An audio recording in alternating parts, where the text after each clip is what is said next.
Hey guys, Marsegan here, bringing another Dragon Ball Z Dokkan battle video, and so we have the details now for all of the new Dragon Ball Heroes units. I was a bit worried, we were expecting these details to drop now, 8 AM UK time, but we weren't really sure the format. There was the possibility that obviously like JP would tweet them out only, and then we'd be sat around waiting for someone to do the translations.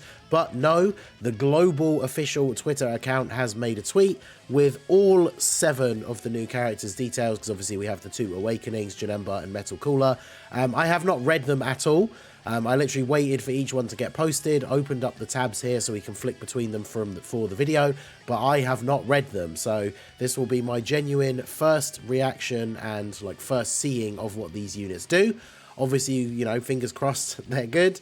I'm one of the people out there, as you guys know, if you're a regular to this channel, really hoping that they didn't get fumbled. So we're going to start with the Awakening for Tech Modified Janemba here. So the art is cool.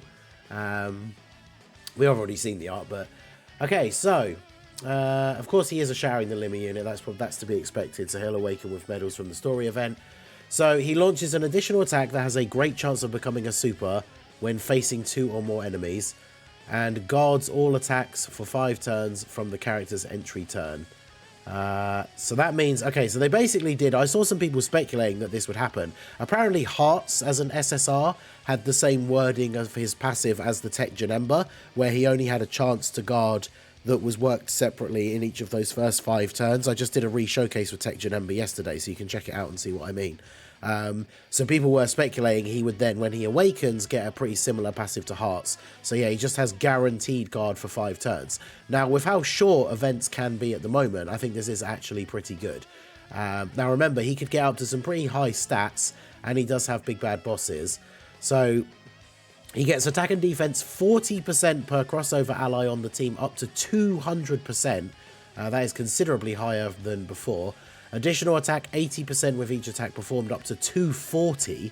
Damn, so his maximum attack when fully built up is 440%, which for a TUR with big bad bosses is pretty good. Then he gets additional 60% defense with each attack received, up to 180, so he's got to be hit 3 times. Key 2 and great chance of performing a crit, starting from the character's next attacking turn after they have received or performed or received 5 attacks. I'm not sure, I don't think those stack together though, right? It has to be performed 5 or received 5. It can't be like performed 2 and received 3, I'm fairly sure. Someone can let me know if you know down below. And he did have a 3-turn stack. Yeah, he still has a 3-turn stack on his... Well, actually, it just says raises attack and defense by 30% and lowers enemies' attack and defense for 3 turns. So is the 3 turns still part of the stack, or is he infinitely raising attack and defense by 30% each time? I think that's worded weirdly. But before it was a 3-turn stack, so it's probably still the same. Now, in that pre-showcase we did yesterday, he was getting up to like 500k defense after super with the potential to guard. So now, if it's in the first 5 turns, he is going to guard, and we're going to be looking at way higher numbers than that. So he could finally be, especially with big bad bosses, for the extreme version of the Heroes team, that slot 1 tank that we have been looking for. So that's very interesting. Next we have Golden Metal Cooler. So let's take a look at our boy here. Attack and defense 200%, plus an additional attack and defense 80% if HP is 50% or more when performing a super attack. So I think because of the extra comma in the middle, that means he's still getting all of his stats on super. This is unfortunate for the AoE enemies, but it does mean if your HP is 50% or more, he gets 280% attack and defense on super, which is pretty crazy. He launches an additional attack that has a great chance of becoming a super. He reduces damage received by 20%, so 20% is his base damage reduction. That's what he had before. Key 1 up to 5, an additional attack 40% up to 200, an additional damage reduction of 8% up to 40 per crossover ally on the team. So sadly, they didn't expand this restriction for like Wicked Bloodline or Extreme or anything like that. But on a full crossover team, well, he needs 5 units including himself, so pretty much a full crossover team. He's going to have 60% damage reduction. Because also it looks like, yeah, they've moved the base damage reduction part of his passive, unless that wasn't there already. They've moved the base damage reduction, the 20%, off of the super attack part. So if you do have the full crossover team, he just has 60% damage reduction start of turn. The only problem is he doesn't have any stats because he gets the 280 on super. So it will be interesting to see how much he takes from Fusion Zamasu's AoE. But he has 60% DR start of turn. Pretty good. And then the thing where he seals himself is kind of annoying, but it's been reduced to 20% or less, so you will see that less often. And his super attack is now greatly raises attack and defense for 1 turn. So that is actually really, really good, considering he has a built-in guaranteed additional normal that has a 70% chance. So basically, after he supers, 280% defense from his passive, 60% damage reduction, greatly raising defense on super, which on his best RNG turn he could do 3 times. So he will be tanking after supering. I can imagine he will be tanking like the big red zone boss's super attacks. So that is really, really good. It's very impressed. Obviously, a bit of a shame they didn't lose all the crossover restriction, but very, very strong. So, first new unit, Dark King Fu. He is Extreme STR. So, he has a Battle of Wits leader skill for 130. He gets attack and defense 150%. Plus an additional attack and defense 150% when performing a super. Okay. Extreme class allies attack and defense 30%. Nice. So he's a support as well. Randomly changes key spheres of a certain type, STR excluded to STR, when there are another 3 or more crossover allies on the team. A little bit unfortunate, I suppose, but I mean, Fu, I guess it depends how he's going to fit onto other teams with the other crossover units. But yeah, 3 other allies is a little bit annoying. But so that's just giving him orb changing.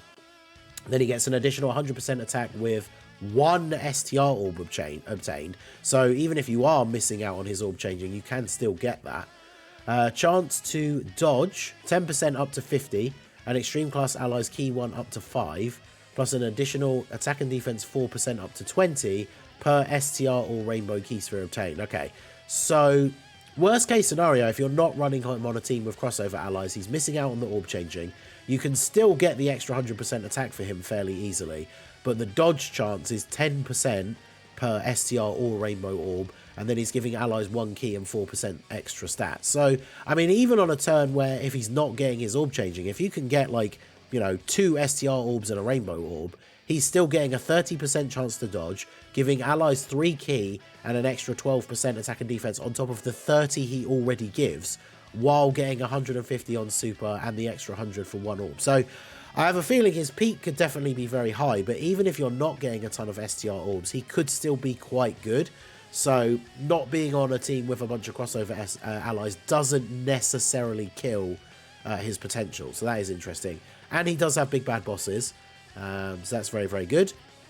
And then his super attack effect is that he raises defense for 1 turn, does supreme damage to the enemy, and seals. So good to see most of these guys so far have some kind of raising defense on super. Very, very good. Okay, so that was Dark King Fu. Now we have Limit Breaker Super Saiyan 4 Broly. So he's Extreme Int. Okay. I can already see his super attack thing there says raises defense for 4 turns. Interesting. So let's see what we've got here for our boy. He's a time traveler's leader for 130. Key 3, attack and defense 200%. Okay, we take a 200% start of turn. Additional 100% when attacking, so it doesn't even need to be a super. That's good. Launches an additional attack that has a high chance of becoming a super. Launches an additional super attack when facing 2 or more enemies. Why? Unless we're going to get new content for this celebration with multiple enemies. That's 2 of the units so far. I mean, I know Tech Ember had a restriction based on that anyway. But why are we getting restrictions for 2 or more enemies? I mean, it's good for Super Battle Road, but like when?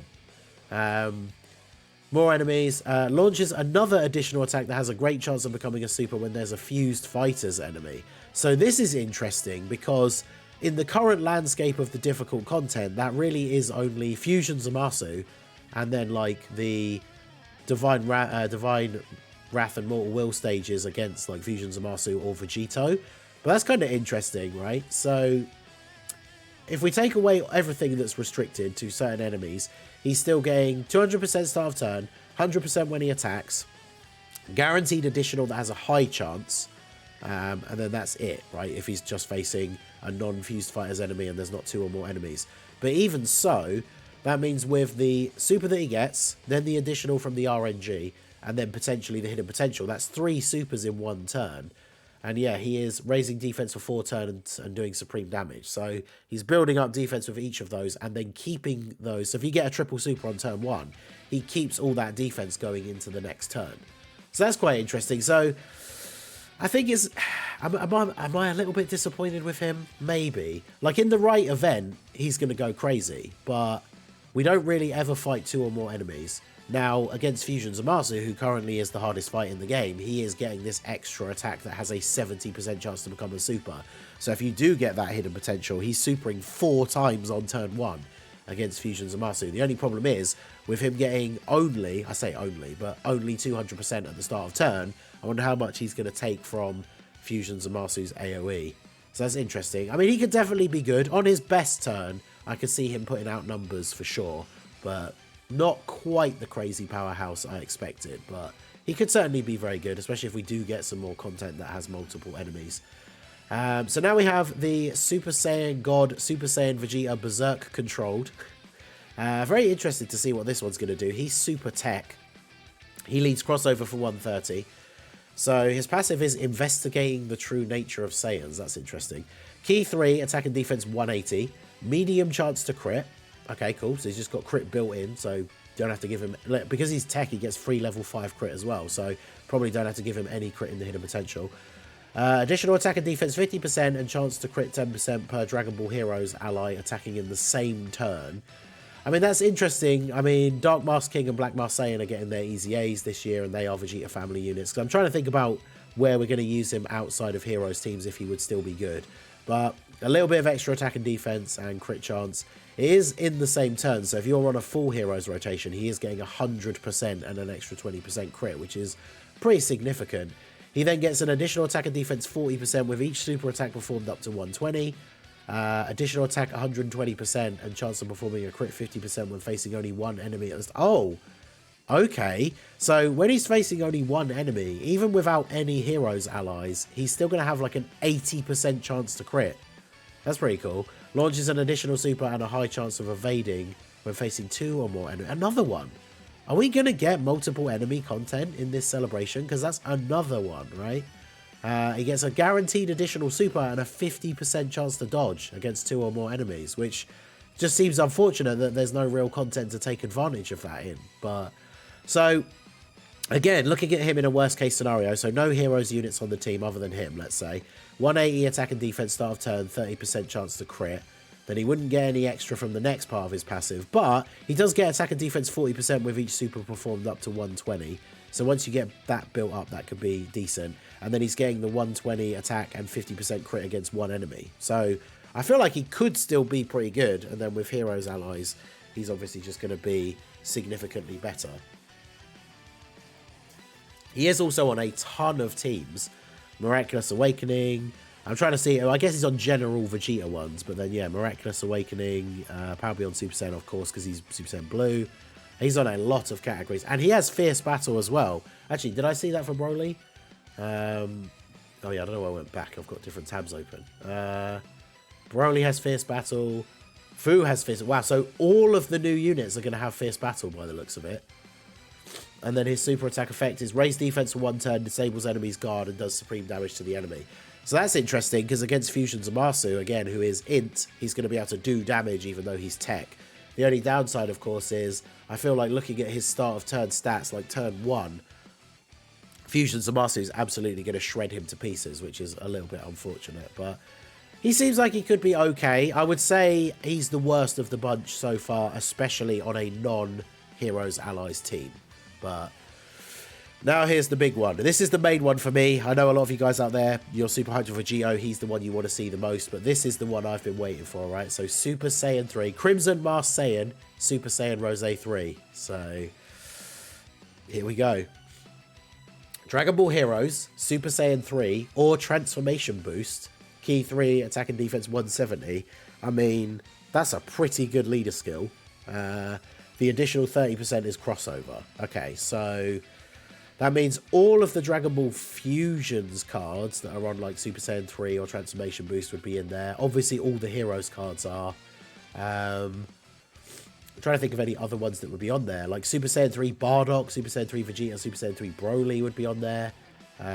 That's kind of interesting, but it's mostly going to be for heroes. That's fine. I just need him to be usable on a non-heroes team. So let's see. Passive, Key 3, attack and defense 180. Oh, he has extreme physical as well, by the way, which is what I was hoping for. Zamasu's team needs a good physical unit. Attack and defense 180, 3 key. Additional attack and defense 150 when attacking. So some pretty big numbers. High chance of guarding all attacks. Oof, that chance to guard. Additional defense 100% and guards all attacks when there are another 3 or more crossover allies on the team. Okay, so on the specific team, he does have guaranteed guard. But on Zamasu's team, unless you're running a bunch of crossover units, he's only going to have a high chance. Launches an additional attack that has a great chance of becoming a super when there's an enemy whose name includes Goku. Bit of a yikes. And then transforms when conditions are met. So worst case scenario, 180 start of turn, 150 extra when attacking, high chance to guard. Not crazy. We need to see his super attack effect as well, of course. His super attack is infinitely stacking attack, raise defense for 1 turn, does immense damage. And then his transformation condition is just, oh, he just automatically transforms from the 5th turn on the start of battle. So if you have him in like slot 7 and his first appearance is turn 3, he just transforms straight away on turn 5. The interesting thing is you can't choose to not do it.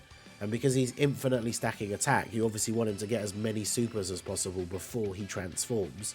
So you can get those attack stacks in there. So, interesting. Obviously, on the full crossover allies team, it seems like he is going to be a beast. But, because it's another 3 or more. So you need to have him and 3 other crossover allies. And then, of course, he transforms into Crimson Marseillan, Super Saiyan Rose full power. So now he recovers 40% HP once only. That's pretty good. From the next turn onward, recovers 15% HP at the start of the turn. Nice. Key 4, attack and defense 200. Additional attack and defense 150 when attacking. Raises attack and defense by up to 150. The more HP remaining, the greater the boost, which is pretty good considering he gives the heal. Oh, he has guaranteed guard once he transforms. Okay. Launches an additional attack that has a high chance to become a super. And if there is an enemy whose name includes Super Saiyan God Super Saiyan, launches another additional attack that has a great chance to become a super. So at least that narrows it down from like him only being able to get additionals against Goku. But again, in terms of like the current most difficult content, that's really only the Vegito Blue like thing, right? Because Super Saiyan Rose for like the events against Goku Black or the one where Rose and Zamasu are the final stage, it's not worded like Super Saiyan God SS, right? So he's not going to get that. And unfortunately, I've noticed from the one of the comments on the side here, he doesn't have big bad bosses, which is unusual for a Rose unit. And that is going to hurt his performance a little bit when it comes to potentially running him on that Zamasu team. So no big bad bosses for him. It's a little bit of an L, but I mean, I will say just by looking at his stats on paper, once he's transformed, he seems pretty insane. Like a lot of high numbers, guaranteed guard, healing you every turn, built-in additional supers, and then yeah, his super attack once he transforms is to raise attack and defense for 1 turn. So if he's getting multiple supers in the turn, his post-super defense is going to be very, very high. So he definitely seems good. A bit of a shame with the crossover restriction for his first form. And then, yeah, no big bad bosses is unfortunate. He does have a good link set other than that, though. So funnily enough, he'll work really well on teams with other, like, Realm of God Saiyans. So that's kind of interesting. And then, of course, the main event, our boy himself, Limit Breaker Super Saiyan 4 Vegito. He is Super AGL. And let's see what he does. So, Dragon Ball Heroes, Giant 8 Power or Fused Fighters, 3 key and 170. Additional attack and defense 30% for crossover. So it's a bit of a shame. So his 200 is only going to be for crossover characters. Because his leader skill means you can make a full Giant 8 Power team. You can make a full Fused Fighters team. Just a little bit unfortunate that only crossover will be getting the 200. But he's going to be on a lot of categories. So hopefully he'll be on a few other 200% teams himself. So he does have an entrance animation. Okay, very cool. Sword that cuts through darkness. So he has an entrance animation, which is just guaranteed. Chance of performing a crit 30% and damage reduction 30% for 6 turns is his intro buff. So he has 30% damage reduction and...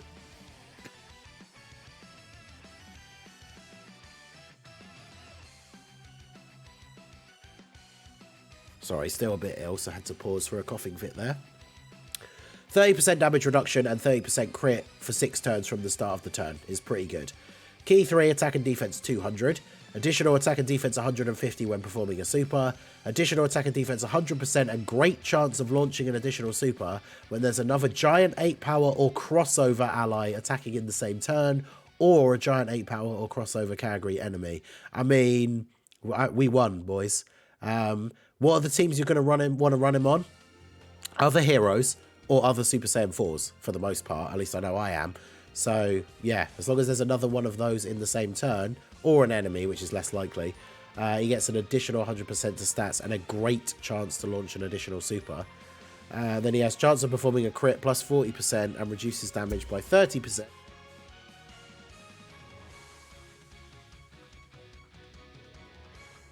Excuse me, sorry.